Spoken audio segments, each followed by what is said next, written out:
Din nou promoții special pentru dumneavoastră. De astăzi aceste geci intră la promoție la 199 de lei. Sunt geci care au două fețe.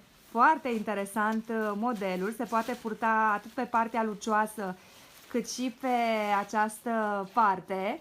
Foarte interesant. Are și buzunar. În două variante de culori avem acest model, pe negru și pe alb. Aceasta la fel este pe o parte neagră, iar pe cealaltă parte cu portocaliu.